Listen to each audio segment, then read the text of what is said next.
On July 13th, America held its breath. Chilling news spread across the nation. Donald Trump, the former president of the United States, was the target of an assassination attempt during a rally in Butler, Pennsylvania.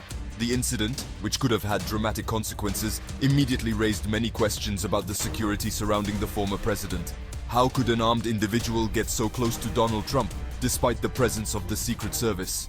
Although the shooter, Thomas Matthew Crooks, appears to have acted alone, many elements point to disturbing flaws within the Secret Service. Flaws that force us to question the effectiveness of the security measures meant to protect the most important figures in the country.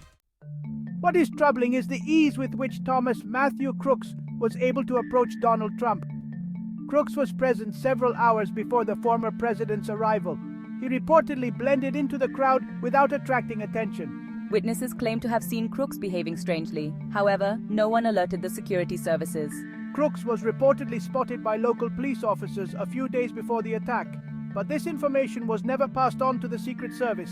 A Secret Service sniper reportedly identified Crooks as a potential threat. He even allegedly pointed his weapon at him, ready to open fire. Why? Who gave that order and why? The shock of the assassination attempt quickly went beyond security to reach the political sphere. Many voices have been raised to criticize the management of presidential security and demand explanations. Mitch McConnell, the Republican leader in the Senate, was one of the first to react, expressing his deep concern about the Secret Service's failings. He called for a thorough investigation and exemplary sanctions against those responsible for these failings. Some, more virulent, directly blamed the director of the Secret Service, Kimberly Cheadle, demanding her immediate resignation. The affair also rekindled tensions between Democrats and Republicans, each accusing the other of laxity and incompetence. The former accused the latter of having fueled hatred and violence against Donald Trump, creating a climate conducive to such acts. The latter, in return, accused the Democrats of exploiting the attack for political ends, instead of focusing on finding the truth and punishing the culprits. In this deleterious climate, one thing is certain: public confidence in the Secret Service, and more broadly, in the government's ability to ensure the safety of its citizens, has been deeply shaken. The assassination attempt on Donald Trump in Butler is a wake-up call. A wake-up call that should prompt the authorities to fundamentally rethink the security of political figures.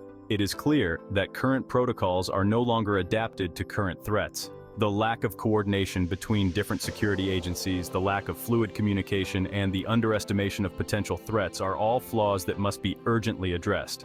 A thorough reform of the Secret Service is needed, a reform that involves a complete audit of its methods, modernization of its equipment, and better training of its agents. It is also crucial to strengthen cooperation between local, state, and federal security agencies. Beyond the Secret Service, it is the issue of public safety as a whole that needs to be addressed. How can we effectively protect political figures while guaranteeing freedom of expression and the right to demonstrate? A delicate balance that it is everyone's responsibility to preserve. For it is only by learning from this tragic event that we can hope to prevent it from happening again. The assassination attempt on Donald Trump is a stark reminder of the fragility of our democratic system. A system based on debate, respect for others, and the rejection of violence. These elements point to a worrying situation where security systems have not worked as expected, requiring immediate corrective action to restore confidence and ensure the safety of political figures. It is a time for reflection, action, and unity. The future of American democracy depends on it.